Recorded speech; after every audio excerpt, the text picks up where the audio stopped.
News bell network మీడియాకు స్వాగతం. శ్రీకాకుళం జిల్లా పాతపట్నం ఇటీవల విడుదలైన 10వ తరగతి ఫలితాల్లో అద్భుతమైన ప్రతిభ కనబరిచి ప్రథమ మరియు ద్వితీయ స్థానాల్లో నిలిచిన 5 మండలాల విద్యార్థులను పాతపట్నం నియోజకవర్గ కేంద్రంలో గల ఓ ప్రైవేట్ కళ్యాణ మండపం నందు ఎమ్మెల్యే మామిడి గోవిందరావు ఘనంగా సత్కరించారు. నియోజకవర్గ పరిధిలోని ప్రభుత్వ మరియు ప్రైవేట్ పాఠశాలలకు చెందిన మెరిట్ విద్యార్థులకు ఈ అభినందన సభ నిర్వహించారు. ఈ సందర్భంగా ఎమ్మెల్యే మామిడి గోవిందరావు మాట్లాడుతూ, నేటి విద్యార్థులే రేపటి దేశభాగ్య విధాతలు. ఇటీవల విడుదలైన 10వ తరగతి ఫలితాల్లో మన 5 మండలాల పరిధిలోని ప్రభుత్వ మరియు ప్రైవేట్ పాఠశాలల విద్యార్థులు అద్భుతమైన ప్రతిభ కనబరిచి మన ప్రాంతానికి గర్వకారణంగా నిలిచారు. ప్రథమ, ద్వితీయ స్థానాల్లో నిలిచిన ప్రతి విద్యార్థి పట్టుదల, కృషి అభినందనీయం. చదువు అనేది కేవలం మార్కుల కోసం మాత్రమే కాదు, క్రమశిక్షణతో కూడిన ఉన్నత లక్ష్యాలను చేరుకోవడానికి ఒక మార్గం అని పేర్కొన్నారు. ఈ కార్యక్రమంలో జిల్లా విద్యాశాఖాధికారి, డిప్యూటీ డీఈఓ ముఖ్య అతిథులుగా పాల్గొని విద్యార్థులకు వారి భవిష్యత్తుపై దిశానిర్దేశం చేశారు. అనంతరం ప్రతిభావంతులైన విద్యార్థులకు ఎమ్మెల్యే గారి చేతుల మీదుగా జ్ఞాపికలు, ప్రశంసాపత్రాలను అందజేసి ఘనంగా సత్కరించారు. ఈ కార్యక్రమంలో అధికారులు, ఉపాధ్యాయులు, 5 మండలాల ఎన్డీఏ కూటమి నాయకులు తదితరులు పాల్గొన్నారు. పాతపట్నం అనేది అభివృద్ధిలో వెనుకబడి ఉన్నాం, పూర్తిగా మనం వెనుకబడి ఉన్నాం. నాకు కొన్ని దగ్గర బాధ అనిపిస్తుంటుంది, మీకు చెప్పడం లేదు కానీ నా మీదేదో అవాకులు చవాకులు వేస్తుంటారు. ఒక మార్పుగా నాంది పలకాలి. ఆ మార్పు నాంది పలకాలంటే మీ చేతుల్లోనే అంతా ఉంది, తల్లిదండ్రుల చేతుల్లో ఉంది.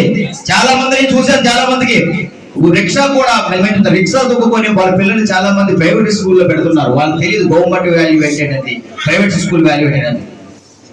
ఈ రోజు లోకేష్ గారు కూడా చూడండి, ఒక మంచి నాంది. పిల్లలందరికీ కూడా ఒక పేపర్ లో చేసింది ఏ ప్రభుత్వమైనా చేసిందా? ఏ విద్యాశాఖ మంత్రి అయినా చేశారా? మీరు ఒక్కసారి ఆలోచించండి. నిన్ననే నాకు ఒక లిస్టు పంపించారు స్కూల్ డెవలప్మెంట్ కోసం, ఏ స్కూల్స్ ఏమో అవసరం ఉన్నదని ఒక లిస్టు నా దగ్గరకు వచ్చింది, మా నవీన్ దగ్గర ఉంది. దయచేసి ఇక్కడ మిస్ చేసిన హెచ్ఎంఎల్ కానీ ఇక్కడికి వచ్చిన టీచర్స్ అందరూ కానీ పేరున నమస్కారాలు తెలియజేసుకుంటూ ఒకటే విషయం, మన మంది మీ దగ్గర వేలాది మంది స్టూడెంట్స్ అవుతారు. ఇక్కడికి వచ్చిన టీచర్స్ కి ఎవరికి స్వార్థం ఉండదని నాకు తెలుసు, నేను అనుభవించగలను, చూశాను, ప్రాక్టికల్ గా నేను చూశాను. ఏంటంటే మీరు అంటారా, ఒక్కసారి మీరు ఆలోచించండి. తన దగ్గర తన పిల్లలను కూడా కాదనుకుంటా తన దగ్గర చదివిన ప్రతి స్టూడెంట్ కూడా బాగుండాలని కోరుకున్న వ్యక్తి, ఏకైక వ్యక్తి ఒక టీచర్, మీ క్లాస్ టీచర్ అని తెలియజేస్తాను. స్వతంత్రం వచ్చిన నుంచి మనం ఎప్పుడు వెనుకబడి ఉన్నాం. చివరి జిల్లా, చివరి నియోజకవర్గం వెనుకబడిన వాళ్ళమే మనం అందరం. ఇప్పుడు కూడా అది కూడా మీకు పబ్లిక్ అని చెప్తున్నాను. ఇప్పుడే లోకేష్ గారు వచ్చిన తర్వాత ఈ నియోజకవర్గ అభివృద్ధి కోసం ఆయన ఆలోచిస్తూ 1280 కోట్లు, ఇప్పుడు మళ్ళీ మన వచ్చింది 100 కోట్లు, 1280 కోట్ల పైన. అంటే ఏజీఎం నిధుల్లో ఏదైతే పెండింగ్ ఉండిపోయిందో ఆ డబ్బులు కూడా 150 కోట్లు లోకేష్ గారు మళ్ళీ ఇవ్వడం జరిగింది. ఆ సారికి మనం అందరం కూడా హృదయపడి 1280 కోట్ల రూపాయలు మళ్ళీ రిజిస్ట్రేషన్ మనకి ఇవ్వడం అనేది జరిగింది. అభివృద్ధిలో వెళ్తున్నాం.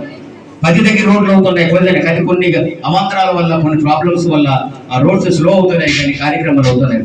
మీ విద్యా సంస్థలు కూడా ఎక్కడెక్కడే స్కూల్స్ లేవో, ఎక్కడెక్కడ ఏ ఉన్నాయో అది కూడా కంపల్సరిగా రెక్టిఫై అవుతుంది.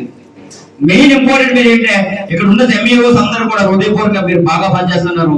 మీకు ఏమిచ్చినా మేము రుణం తీర్చుకోవాలి. రాత్రాపూర్లు కష్టపడే ఎంఈఓకి అందరూ కూడా హృదయపూర్వకంగా ధన్యవాదాలు తెలియజేస్తున్నాం.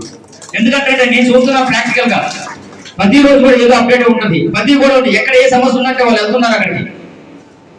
దయచేసి తల్లిదండ్రులందరికీ ఒక రిక్వెస్ట్, మీ పిల్లల్ని ఉన్నతమైన మార్గంలో నడిపించండి. వాళ్ళకు వాళ్ళకి ఏ కోర్సు ఇంట్రెస్ట్ ఉంటే ఆ కోర్సు ప్రవేశపెట్టండి.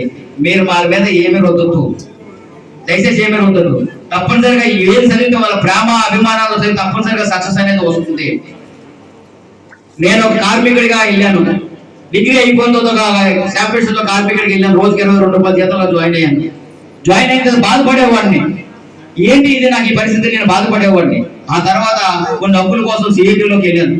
సిఐటిలో కార్మిక నాయకుడిగా ఎదిగాను. అక్కడ ఆ కార్మిక నాయకుడికి ఎదిగిందో ఈ రోజు నాకు ఇక్కడ ఎమ్మెల్యేగా వచ్చాను. అంటే ఆ గుణాల నుంచి ఇక్కడికి వచ్చేపడ్డారు.